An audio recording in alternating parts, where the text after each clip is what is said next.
우리가 국민 배당금을 주자. 월 150만 원. 예산을 줄이자. 얼마 줄입니까? 70% 줄이자. 내 대통령 월급 안 받겠다. 내 판공비 400억 내도 내놓겠다. 이렇게 내가 공약하지 않습니까? 그러니까 청와대에서 먹는 밥값 내가 내놓겠다. 청와대 관저 사용하는 비용 내가 내놓겠다. 이렇게 해서 모든 대통령 공직자들이 이 판공비를 완전히 줄여야 됩니다. 왜? 국민들은 지금 굶어 죽어가고 있는데 무슨 공무원들은 무슨 철밥통이 아니잖아요. 이러니까 판공비를 거의 줄이고 성인지 예산 32조, 남녀 평등 위해서 32조가 필요합니까? 그런 거 다 없앱니다. 그래서 여성부도 없어지지만 또 하나 국방비가 50조인데 저출산 해결한다고 1년에 45조를 써요. 이런 예산이 전부 이 문제가 많습니다. 산모에게 1억 6천만 원씩 돌아가는 돈인데 산모한테는 돈 주지 않습니다. 누가 해놨습니까? 그래서 옛날에는 어린애 10명에 노인이 하나였는데 지금은 노인 10명에 어린애가 하나입니다. 앞으로 30년 후에 우리나라 대학의 입학생은 없습니다. 그러면 나라가 어떻게 됩니까? 여러분들은 지금 제정신이 아니에요. 여야 국회의원들 지금 제정신 아닙니다. 만약에 연립정부를 했는데도 150만 원 국민 배당금을 통과 안 시켜준다. 그러면 국회의원들 전부 경제비상계엄을 선포해서 정신교육대 보냅니다. 전혀 그런 거 걱정하지 마세요. 오히려 유엔 사무총장이 어떤 사람이 기용되느냐? 전혀 힘이 없고 가장 약소국가. 그것이 중재적 역할을 한다 해서 우리 한반도에 있는 분도 한번 한국 사람도 한번 유엔 사무총장을 했죠. 우리가 무슨 파워가 있어서 했습니까? 이와 같이 아무 국회의 의석이 없는 허경영만이 혁명이 가능하다. 어떤 혁명이냐? 연립정부 혁명의 중재자로서 관리자로서 충분히 할 수 있다. 그렇게 생각합니다. 그런 점 염려는 전혀 하지 않아도 됩니다. 만약에 그 예산을 통과해 주지 않는다. 그럼 국민들이 1억 받는 것은 제가 대통령이 되면 2개월 안에 대통령 긴급재정 명령권으로 헌법 76조 1항, 2항, 3항으로 해결합니다. 국회 결의를 받을 필요 없죠. 그러나 매월 150만 원 주는 거라든지 결혼하면 3억을 주는 거라든지 노인수당을 매월 70만 원 준다든지 이런 것들은 65세 이상 노인에게 70만 원씩 준다는 거 이런 것들은 국회를 통과해야 됩니다. 이럴 때 국민들이 국회에서 계속 부결이 된다?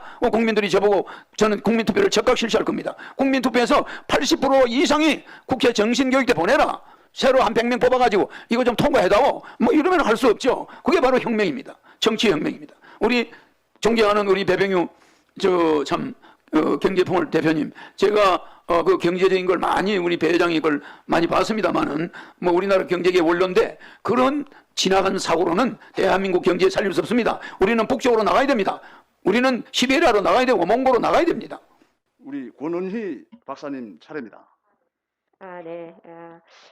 우리나라의 지금 가장 큰 문제는 저는 저출산 문제라고 생각합니다. 조금 전에 이제 뭐 저출산 관련하셔도 하셨지만 뭐 1년에 진짜 수십조를 퍼붓고 있습니다. 그런데 실제로 결과는 점점 낮아져서 지금 0.81명 아닙니까? 그런데 네. 코로나가 장기화되면은 25년까지 0.52명으로 추락할 거라고 지금 네. 그 정도 예상도 하고 있습니다. 네. 그런데 대부분의 정책이 지원금, 당뇨금을 주는 겁니다. 저는 여태까지 우리가 해왔던 정책이죠. 네. 이런 정책은 안 된다고 보고 네. 사회 시스템을 남녀가 같이 일과 가정을 양립할 수 있는 그런 제도나 정책이 필요하다고 생각합니다. 네. 거기에 대해서 좀 말씀을 해주세요. 네. 근데 지금 의원님이 말씀하시는 그대로 그런 걱정이 있을 수 있습니다.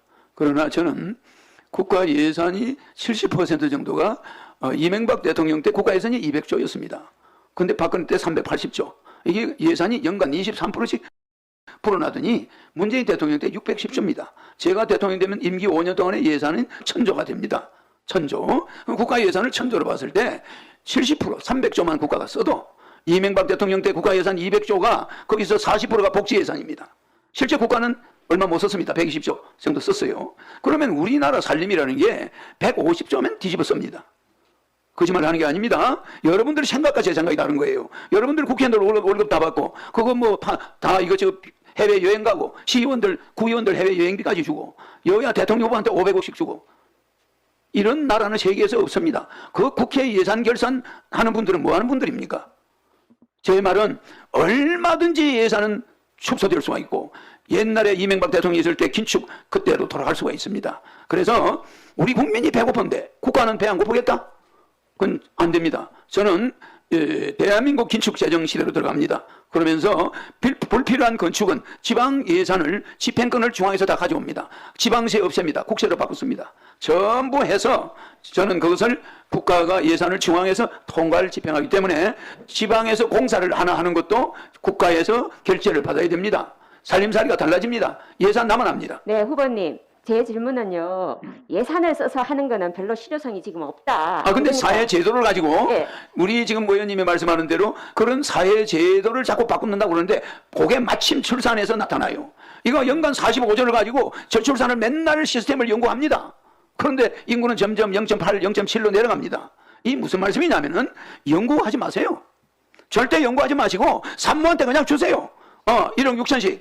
이게 우리 45조에서 이만큼 지원해 줄 테니 애 낳으세요. 결혼하는데 3억 주고 이렇게 하면은 국민들은 애를 낳습니다. 결혼합니다. 이건 적어도 이게 우리나라 이 지성인들이 보통 중병이 있는 게 아니에요. 고생을 좀 덜 해봐서 그래요. 정말 여러분들 피눈물 나는 생활비에 찌들리고 700만 명이 지금 파산 직전에 가 있고 많은 소상공인들이 영업시간 제한을 받고 어림에 처해 있습니다. 그리고 전부 마이너스 통장이에요. 대부분 2천만 명의 근로자가 월급을 받으면 그 달부로 적자입니다. 그냥 하루 만에 다 나가는데 아버지 어머니 핸드폰, 장인 장모 핸드폰 요금, 뭐 아들 딸 핸드폰 요금, 부인 핸드폰 요금, 핸드폰 요금만도 돈이 적게 나가는 게 아닙니다. 뭐 여러 가지를 계산하다 보면은 월급 봉투가 그저 남아나질 않아요. 몇백만 원이. 이런 시점을 과연 국회의원들이 알고 있는지 모르겠어요. 제발 지원은 하고 싶어 하는 게 아닙니다. 국가 예산 줄여서 국가가 쓰나 국민이 쓰나 인플레 안 생깁니다. 절대 다르지 않습니다. 지금 만약에 우리나라 내가 왜 의원님들을 자꾸 이 정신교육들 이야기하냐면은 아직까지도 자기 자신들이 무슨 재벌 아들로 생각하고 있어요. 여러분은 재벌 아들이 아닙니다. 국가의 녹을 먹는 자들이 그 혈세 나 세비 반납하겠어. 나 재산이 이 정도 되니까 나 세비 안 받겠어. 나는 그런 사람 아직 한 번 본 적이 없습니다.